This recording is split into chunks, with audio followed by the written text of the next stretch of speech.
Welcome to the Raz Patel Show, where real stories meet fearless voices. I'm your host, Raz Patel, and this is a space where we break barriers, ignite purpose, and celebrate the power of reinvention. From resilience to reinvention, trauma to triumph, you'll hear from guests who don't just survive, they lead, they inspire, and they own their truth.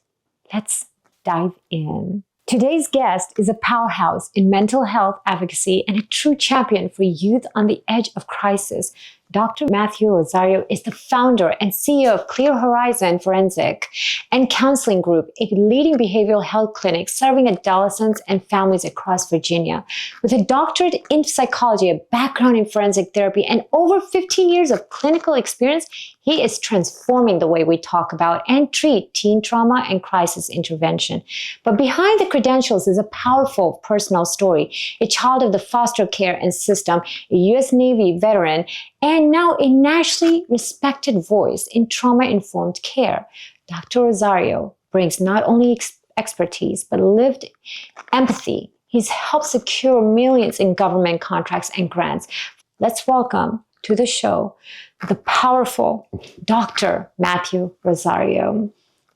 Dr. Rosario, it's a pleasure. It's a pleasure. Meeting you. Nice to meet you as well. I got so many credentials. I don't know where to begin. How about you help me? It's a lot. Where would you like me to start? Well, let's start with your childhood because that's where most stories begin of why you were inspired to go into psychology. That's a funny story. So I'm going to get to that story about how I got into psychology, but to bring some light about me. So I am originally from Brooklyn, New York. When I was born, my mother was actually born with, my mother had HIV and AIDS, and she also had cancer. So when I was born, by the age of 2, my mother passed away from complications. So I was wind up getting adopted by my mother's sister, who raised me, who guided me, and who fostered me. I never actually knew my biological father until I turned about 18 years old. So within that triumph, growing up in Brooklyn, New York, we grew up in Best-Eye. Best-Eye is one of the most roughest neighborhoods, and it was across the street where JC was raised in the Marcy Projects. So going through my childhood, I was bullied, I was picked on, because the life that my parents were trying to give me, because I do consider my aunt and my uncle my parents, because they raised me since I was a child. And within that, they tried to raise us from a different version of a path. Interesting. And what I mean by that is, not with the mindset of, hey, you cannot get out of the projects, but from the mindset of, hey, we have to do better for ourselves. Right. So about the age of 12, my parents decided to buy a house in Connecticut, and we moved. And that's a blessing on its own to be able to do that. It was a blessing. Yeah. My mom worked 9 to 5. She is a nurse. And so that's how she took care of us. But when you think about moving from New York and going to a different state, you see that the perception that it might be better. But it's actually not that better because we moved from one area, but the perception that it looked better because we were used to something that was different. But it still had its different disparities. It had its different challenges and triumphs. And what were some of the challenges you went through? The same thing with bullying, the same thing with fighting, being different, being a person of color, talking very proper, being a person of color who I wasn't raised in the avenue of a African-American community. I was raised in the avenue of Hispanic. So my parents are Hispanic. So growing up, I was half Black and half Puerto Rican, but I was raised more in the culture of Hispanic. Right. So always having that struggles of trying to fit in with both of those cultures.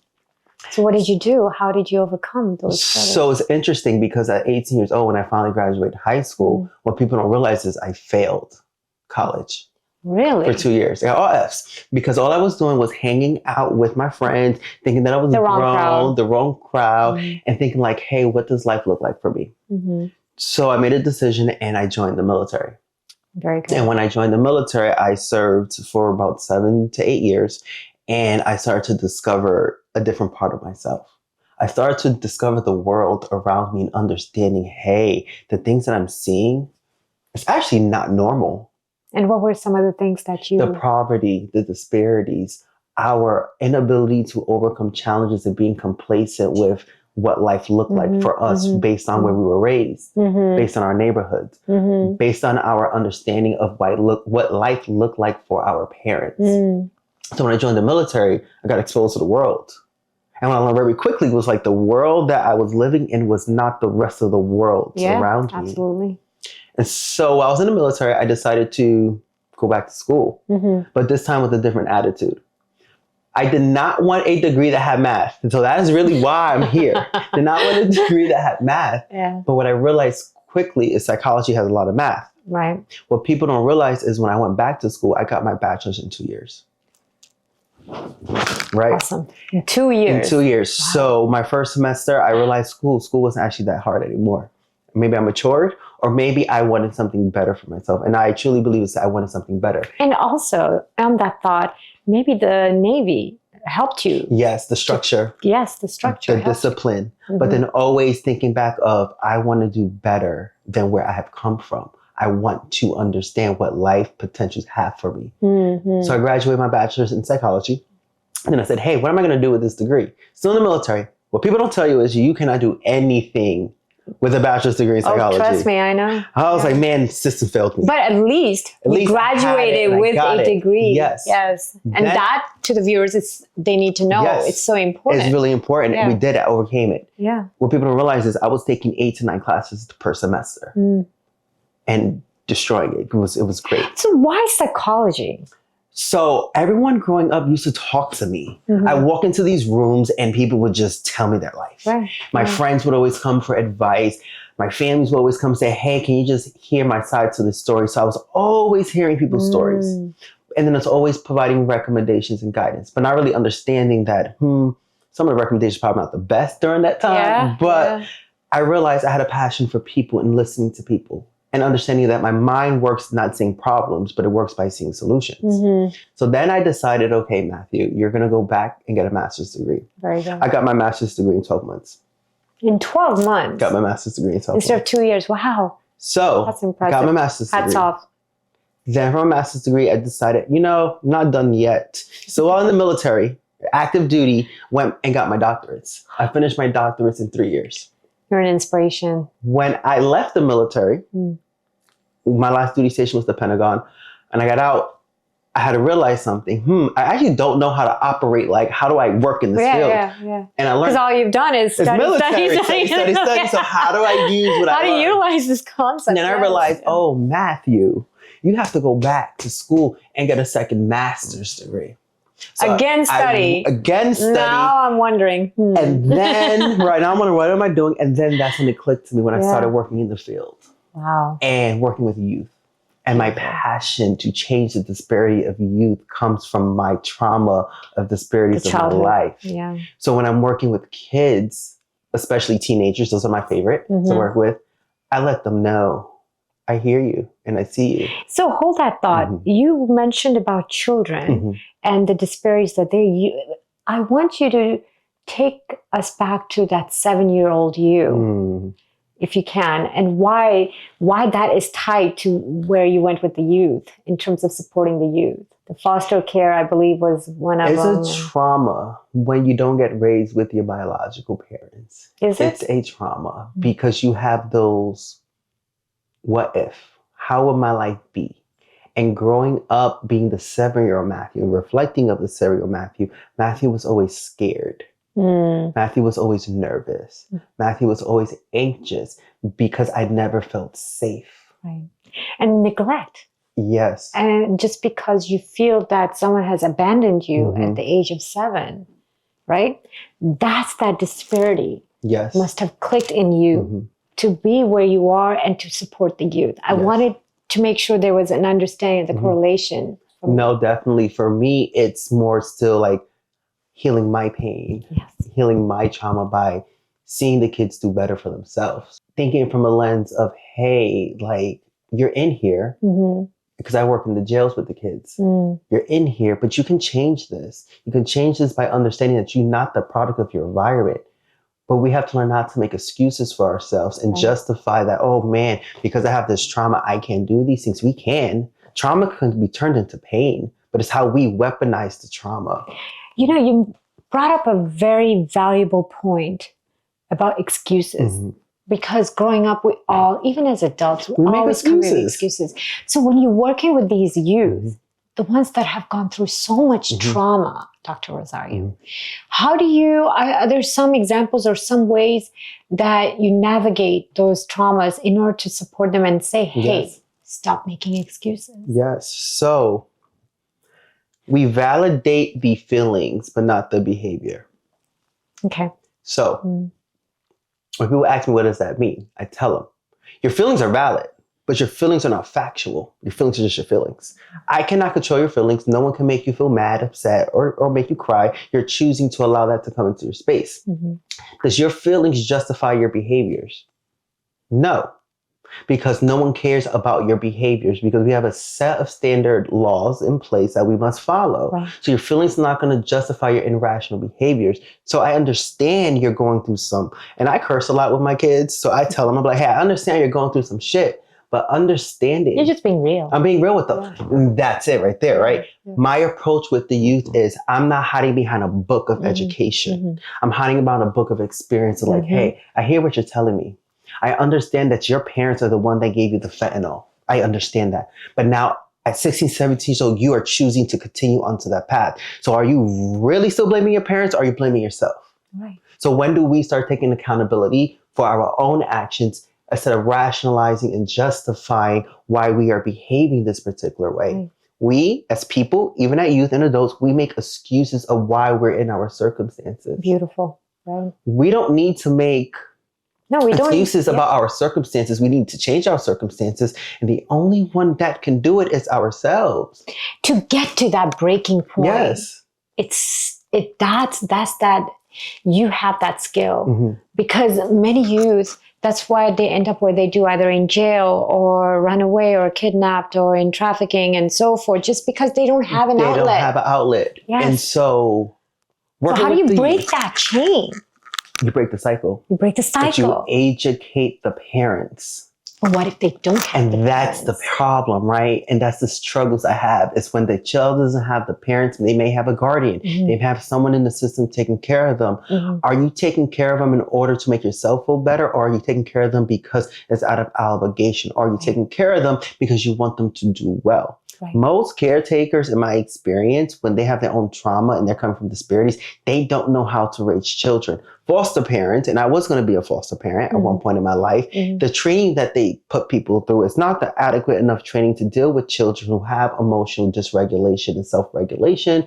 They don't know how to deal with the children because we're still trying to reach children like we were in the 1980s and the 1990s. You're not living with the times. We're not living with the times. It's like we're in 2025. So why are we still living in a acidoodle standpoint of, hey, do as I say, not as I do. Hey, you need to do this. Kids don't need to do anything. And we have to learn their lingo. You have to learn lingo. With me and my kids, I have to learn their lingo. They have a different lingo every week. You have to keep up with the times.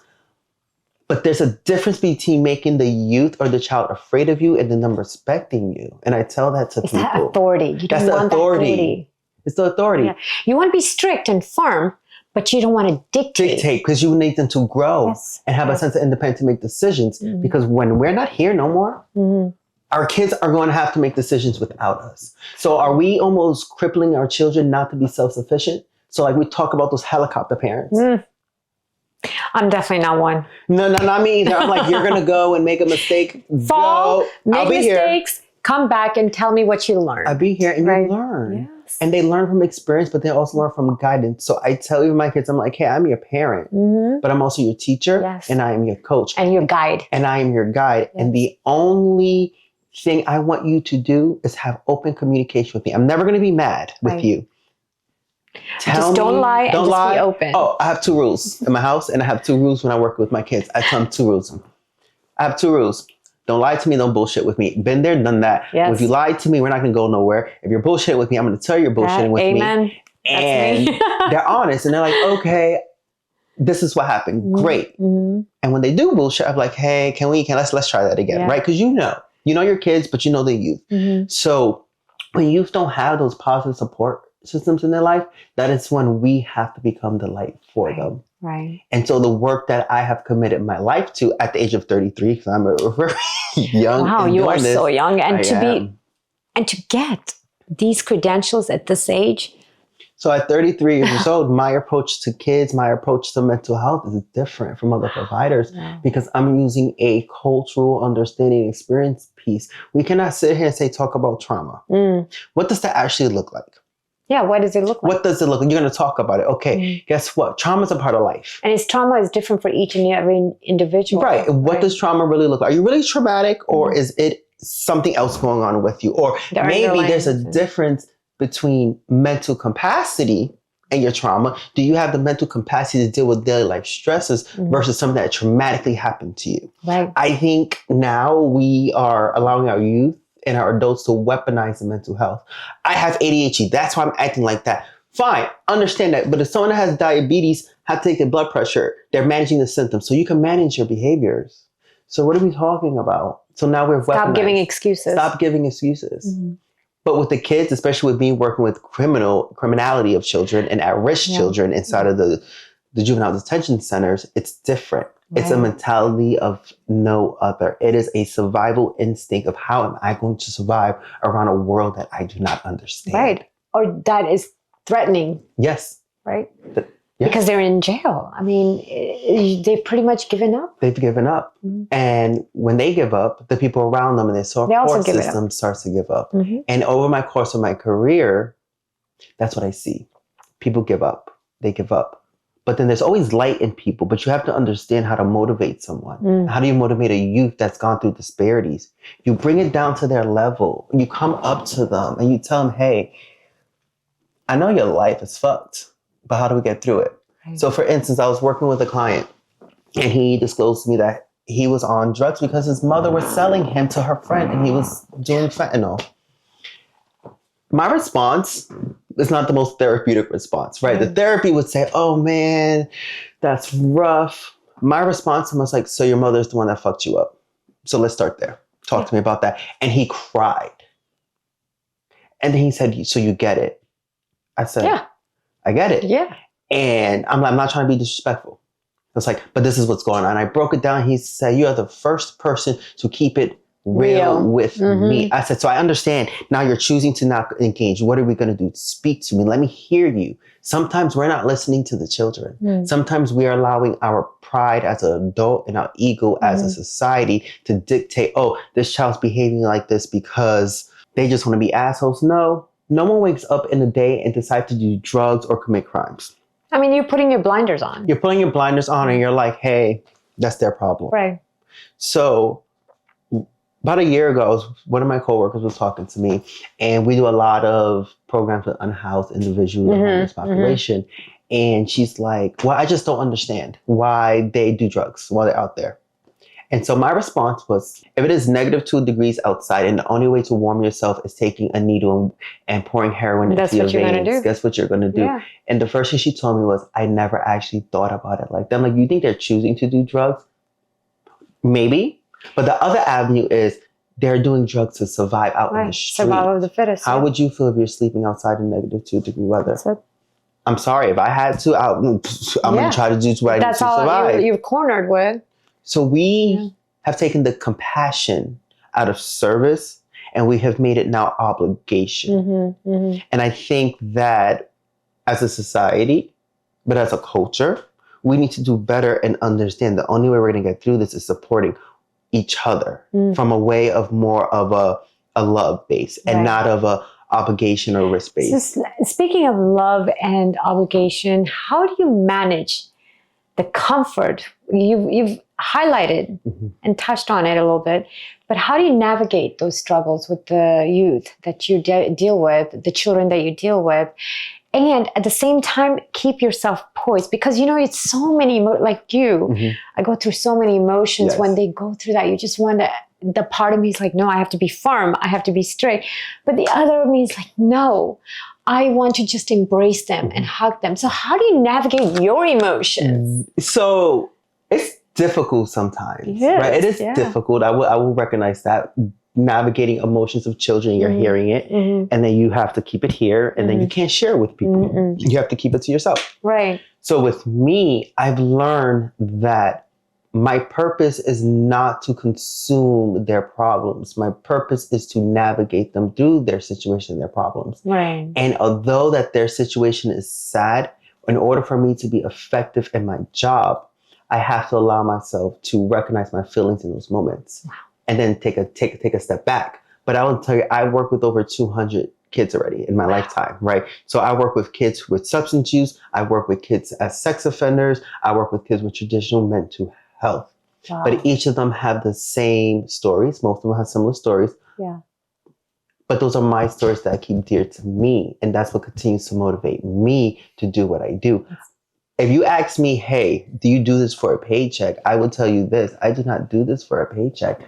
I go into these jails because I actually enjoy it. Yeah. I want to see the change. I mean, it's great to have a paycheck. It's great to have a paycheck. To live and survive. But if you're getting into a self-servant role, like mental health, therapy, thinking you're going to be rich, that's not the place. That's not the place for you, because this is your life. 24/7, 7 days a week, this is your life. And yes, it's very consuming, but you've chosen... And overwhelming. Overwhelming, but you've chosen to be a self-servant individual to support someone's mental health. Absolutely. There should not be a reason why a patient calls their therapist and they don't pick up their phone. Understand boundaries, but they're in crisis. And when they're in crisis, who do they reach out to? 988. How much is 988 really helping them? Yeah. They just look the other way. They look the other way. Mm-hmm. So how do we create a more holistic platform? And that is where ClearHorizon. Beautiful. Went and happened. What do you do? So at ClearHorizon's Forensic and Counseling Group, we are a regulated state facility where we provide substance abuse treatment, mental health treatment, and sex offender treatment for at-risk youth.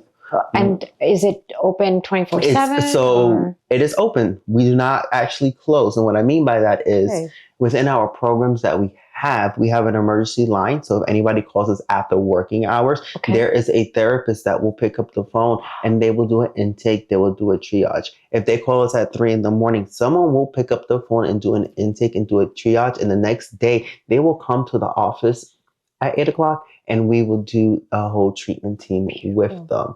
Right. We also don't turn away people because they don't have insurance. We actually accept uninsured individuals. I mean, there are a lot of kids. They're usually foster kids or they're on the streets, literally. So, of course, they need the help. Mm-hmm. And so we don't turn them away. We keep them in. And right now we have over 143 patients in the entire agency, in the facility, and it's going really well.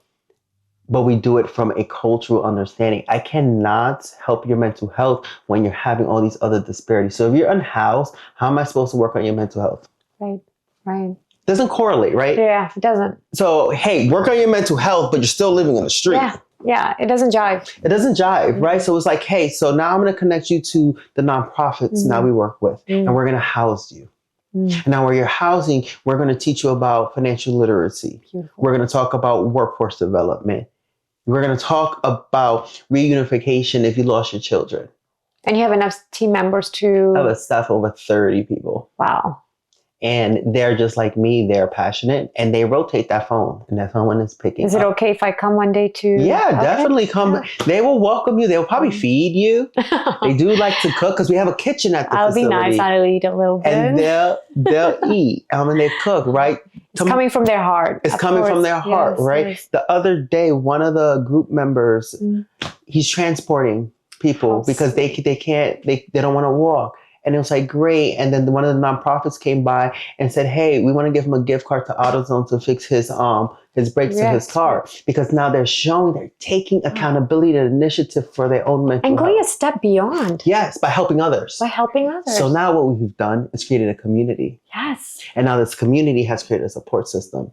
It's a web. So now they hold each other accountable. I'm so impressed. This is so enlightening. Now it's a family. Yeah.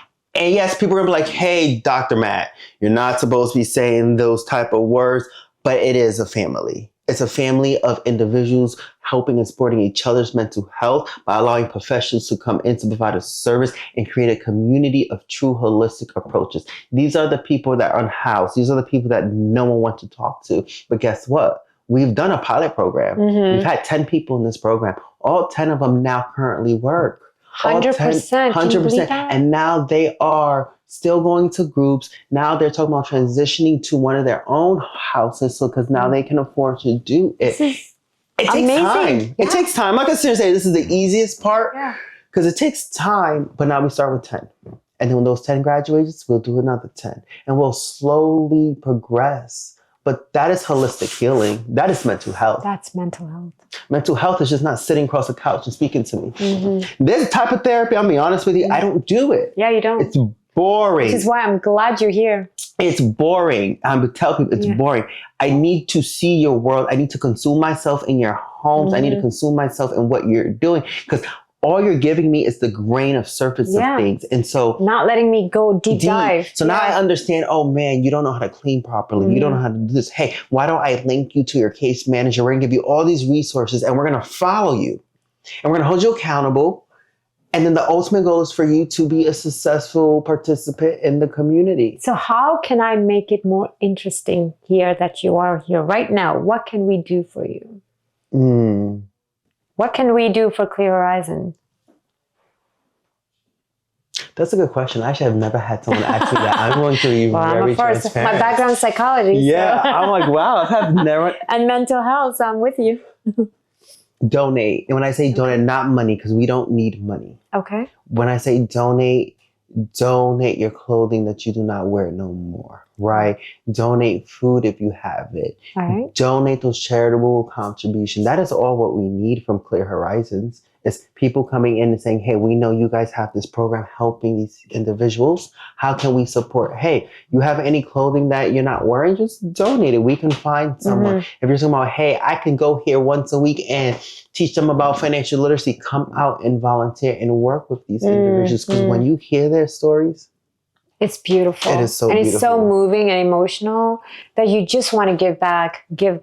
Yes. Right? And it empowers you. It does. Like even tomorrow, I was talking to my staff before I got here because I was definitely at the office before I got here. And I'm like, hey, let's do a cookout tomorrow for the groups. And they're like, what do you mean? I'm like, well, go to a grocery store and get some steaks and some chicken and do a cookout for them. I'm like, they've been doing wonderful the past couple of weeks. And they need to be rewarded. They need to be rewarded. It's confidence-based, right? And what we see is that it works. It works. When they feel that people are not doing the work out of a paycheck and they know that they feel the passion, they're like, we want to come. So can I share your link to all my social media platforms? Yes, you can. Okay. And if they want to see me directly, I will say, understanding that Dr. Rosario has a wait list of 6 months. I have a lot of patients, but I do have capable and willing staff that can support. Okay. But if it's with kids, please let me know because I work with all the kids because my passion is the kids. Of course, yes. And so now... And rightfully so. And now I'm thinking about what's next. How do I do more for the communities that people do not want to serve? That's beautiful. You already answered my question I was going to ask. So that's your goal, is to constantly think. To think about how can I be self-serving to the community. Recently, Clear Horizons, we saw a great nonprofit called Reaching Out Now. The work that they're doing with youth. We just donated $19,000 to them. Oh, wow.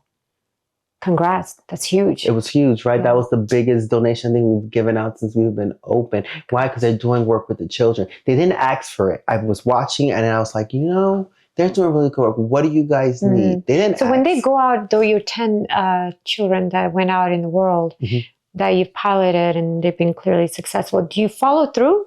Okay. I dial, please. Oh, yeah, I follow with email. Their texts, because they like to text more than do anything. And I follow, how are you doing? And some of them do revert back to a little bit. But guess what? They actually call us.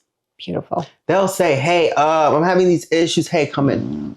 Or if it was one of my kids who already graduated from one of the programs I've been working with, and they start to fall off, oh no, call me. We're gonna have a conversation, because they want that figure. Because the reason is, a lot of people say you're out on the door and go live in the real world, but no one actually takes the time to follow up.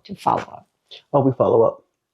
We follow up a lot. That to me is beautiful. They get a little mad with us because we follow up. Hey, how are you doing? I haven't seen you in about 2-3 weeks. You're like a parent to them. So we have done wellness checks where we will go and be like, hey, we haven't seen. I just make sure you're okay. And they're like, wow, you guys care, and they'll come back. They want to know that you care. Yes. And to that, I thank you, Dr. Matthew Rosario, for caring. Yes. And being an enlightenment for the youth. It's not many of you that's out there to this degree. And it's a wonderful, and I'm honored to have you on set. I know you don't do this often, so I'm actually privileged to have you. Thank you. And I completely agree with you. Given my background, I am with you, and I will definitely do my best to share. Thank you. And once again, thank you so much. Thank you so much. And to that, thank you for coming on the set, listening to the Raz Patel Show. There you have Dr. Matthew Rosario. Please take care. Love you. Bye-bye.